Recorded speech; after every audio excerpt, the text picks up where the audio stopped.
मित्रांनो आपण बघतो सुंदर गुलाल झालेला आहे. दादा नमस्कार. नमस्कार. तर आजचा गुलाल किती महत्वाचा होता? आजचा गुलाल तसा खूपच महत्वाचा होता. बैल आजारात होता, म्हणजे त्याच्या पायाला याच मैदानात दुखापत झालेली, त्याच्यामुळे बैल जवळजवळ आपण 20 ते 22 दिवस बसून होता. आणि आज ज्या बैलासोबत आम्ही ते गुलाल केला त्याच बैलासोबत परत आपला योग जुळून आलाय आणि आज शर्यत झाली आहे. गुलालाचं महत्त्व तर भरपूर आहे. 20 ते 22 दिवसानंतरचा आमचा संघर्ष आहे, त्याची मेहनत आहे, त्याच्यामागे घेतलेली सगळी जी काही मेहनत होती ती आज फळाला आली पुन्हा एकदा. तर आज गुढीपाडव्याचा दिवस आणि नूतन वर्ष चालू झालं. आज पहिलाच गुलाल या वर्षीचा आपण समजूया. तर काय वाटतं? नक्कीच नवीन वर्ष आहे. तुम्हाला सगळ्यांना नवीन वर्षाच्या हार्दिक शुभेच्छा. या नवीन वर्षात आम्हाला त्याच्याकडून भरपूर अपेक्षा होते. आपला हिंदू नववर्ष चालू झालं आहे आणि त्या नववर्षाला आम्हाला त्यांनी एक खूप मोठा गिफ्ट असा दिलेला आहे आम्हाला आजच्या दिवसाला. बघा आजच्या गाडीमध्ये आणि जेव्हा पळतोय तर आजच्या गाडीमध्ये काय फरक वाटलाय, काय पळण्यामध्ये काय फरक वाटला? आज त्याचा आराम होता आणि जेव्हा जेव्हा बैल 5 ते 6 दिवसाचा आराम घेऊन येतो त्याच्यानंतर तो म्हणजे तुफानच करून टाकतो मैदानात. त्याने आज जे काय त्याचा बसून होता तो 20 दिवस त्याच्या आजाराच्या काळात त्याचा आज पूर्ण बदला देऊन टाकलेला आहे. समोरची गाडी कुठली होती? समोरची गाडी आपला वाघ्या होता आदईचा आणि पालेगावचा बादल होता. तुम्ही नाव वगैरे दिलेलं काय? नाव वगैरे नाही, आता डायरेक्ट विचारून झालेली होती ते.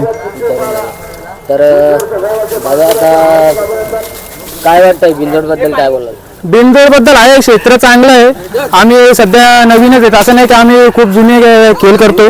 पण आजच्या काळात जेव्हा आमचा बैल बसलेला होता आजारी झाला तर याच्या आधी आम्हाला भरपूर फोन यायचे, आम्हाला पैरा द्या.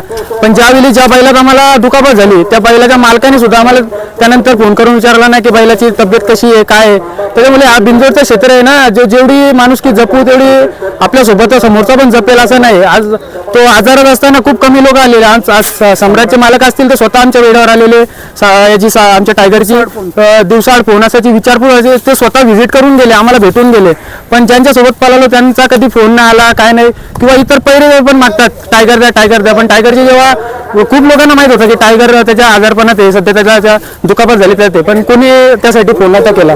त्यामुळे बिनजोडचं क्षेत्र असं आहे की माणुसकी खूप कमी लोकांनी हल्ली जपून ठेवायला लावली. मेन गोष्ट म्हणजे अशी आहे का 20 दिवसानंतर बैल निघून जर कोणी विश्वास ठेवला असेल तर तो फक्त नीलजेवाल्यांचा सम्राट. तर बघा बैलगाडी क्षेत्र असो किंवा कुठेही असो तो विश्वास हा महत्त्वाचा असतोच. तर जेव्हा आजारपणात होता तेव्हा तुम्ही वगैरे कॉल करायचे, पैराला तुम्हाला त्रास होतो? आम्ही कोणाला कॉल नाही केला, कारण आमचा बैल दुखापतीत होता. आम्ही दुखापतीत कधीच बैलाला बाहेर काढत नाही. जोपर्यंत तो 100% आम्हाला ओके वाटत नाही तोपर्यंत आम्ही कधीच काढत नाही. पण एखादा बैल जेव्हा कमबॅक करायला येतो तेव्हा त्याला पैरे मिळताना खूप प्रॉब्लेम येतात. तसं आमच्यासोबत असं काही झालं नाही. आज आमचा नीलजेवाल्यांसोबत कॉन्टॅक्ट चालूच होता आणि ते स्वतः आम्हाला फोन करत होते दिवसेंदिवस, टायगर कसा आहे, काय आहे, त्याची तब्येत कशी होते, कसं त्याचा ग्रोथ कशी चालली आहे ते. आणि जेव्हा पण आम्ही बोललो की आता टायगर ओके होता आला तेव्हा सांगितलं आम्ही बैल देऊ. आता त्यांनी विश्वास दाखवला, म्हणजे जो काय विश्वास त्यांच्यावर होता तो त्यांनी पुन्हा एकदा सार्थ करून ठेवला. समोरवाले कधी पण सांगताना असे सांगतात का पहिल्या बैलाचा फेरा काढा, तसं काय त्यांनी काहीच नाही. डायरेक्ट बैल मैदानात घेऊन आलो, डायरेक्ट शहरात जमवले, बिनजोडची गाडी खेळलो. असा पण नाही का फेरा मारलाय काय केलाय, कोणाला अंदाज पण नव्हता गाडी किती पळणार काय पळणार. पण एक बैलाच्या हिमतीवरती गाडी आम्ही खेळलो. तर आज मित्रपरिवार तुमच्या सोबत आहे, त्यांच्याबद्दल काय? मित्रपरिवार कायम साथ आहे, त्यांच्या साथीमुळे आज टायगर पळतोय. ते नसते तर टायगर एवढ्या वरती आला नसतं. तर बघा आपल्याला गावातून वगैरे काय असा सपोर्ट भेटतो का तुम्हाला, की जेव्हा टायगरचं नाव होतं तेव्हा कोणत्याही नंदीचं असू दे नाव झालं की पूर्ण चर्चा होते आणि आपल्याला विचारतात, त्याच्याबद्दल काय? कसं असतो थोडाफार विरोध पण असतो, पण गावातून आहे बऱ्यापैकी साथ तर आपल्याला आहे टायगरचा. आमचं तर असं पूर्ण गाव बघत असतो टायगरसाठी आणि त्याला जांभलेकरांचा टायगर या नावानेच ओळखला जातो. आणि कसं प्रत्येकाला त्याचा गावाचा अभिमान असतो, तसं आमच्या गावातल्या प्रत्येकाला त्याचा अभिमान आहे.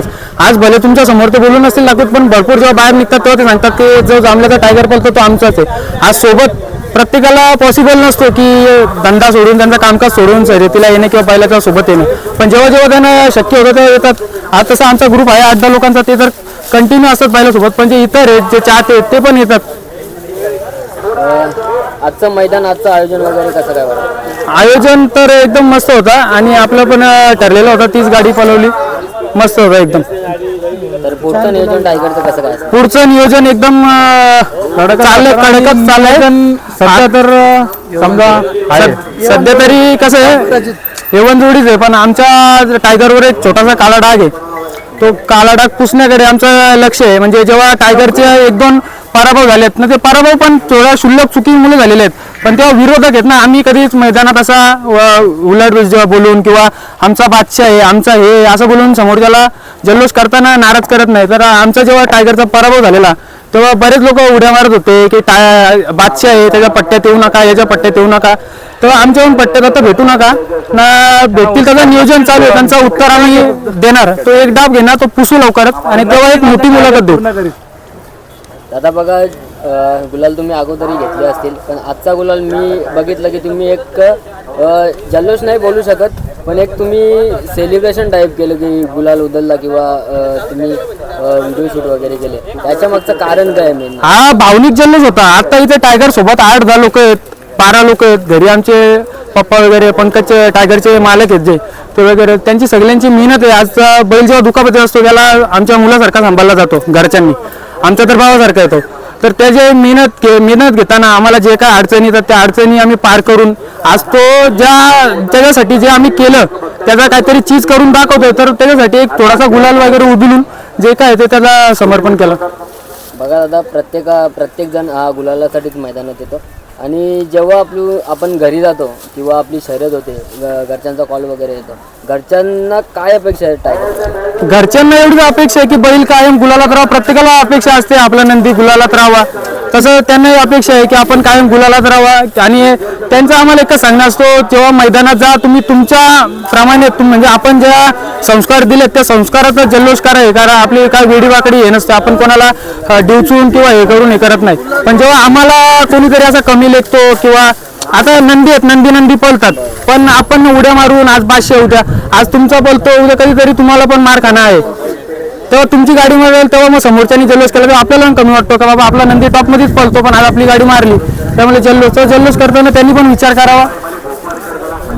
बघा दादा, एक तुम्हाला असा प्रश्न घेतो की बोललं जातं की गाडा मालकांना हार पचत नाही, असं काय नाही. आम्हाला मोजून 3-4 हार झाले असतील, पण हार आम्ही जिथं सारखंच घालवल्यात पूर्ण.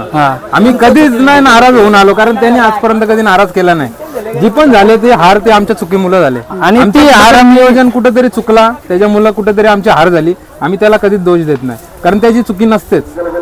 ती हार आम्ही कधी अशी हार म्हणून घेत नाही, तो आम्ही एक बोध म्हणून घेतो की बाबा ठीक आहे आज गाडी पडली, उद्या टायगरला आपल्याला ही चूक झाली आपल्याकडून ती सुधारायची आहे हेच लक्षात ठेवतो. बाकी हार असं काय नाही का, आपण हा खेळ आहे त्यात कोणतरी हारणारे कोणतरी जिंकणारे, हारणारे तेव्हा समोरचा जिंकणारे. गाडा मालकाचा विचार काय असतो, त्याला एक गाडी पडली आपण दुसरी गाडी केली, पण टायगर हा कधीच दुसरी गाडी पळणार नाही. गाडी पडली सरळ गाडीत भरणार, घरी जाणार. असं शुभेच्छा दादा तुम्हाला पण आणि टायगरला पण, आणि येणाऱ्या नूतन वर्षाच्या पण शुभेच्छा, आणि येणाऱ्या तुमचं जे नियोजन असेल त्यासाठी पण शुभेच्छा. खूप खूप धन्यवाद दादा, तुम्ही मुलाखत भेटल्याबद्दल तुमचं पण खूप खूप आभार.